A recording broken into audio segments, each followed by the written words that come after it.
Okay, so your fans back home.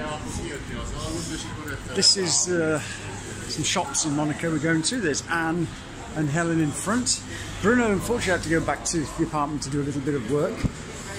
Douglas is here, just videoing. I'm chaperoning the ladies today, so I'm looking after them, and we don't even want to ask how much some of these things are. We've just gone past the car garages of $1 million, $500,000, $700,000. It's absolutely ridiculous. So we're just having a wander around. There's lots of nice people, lovely shops, and we're going this way because we're going underground to go and get to the casino. There's a beautiful smell of perfume wafting through the air. It's all very nice. There's a golden bear and all these shops that you can't afford to go into. Well, we can't.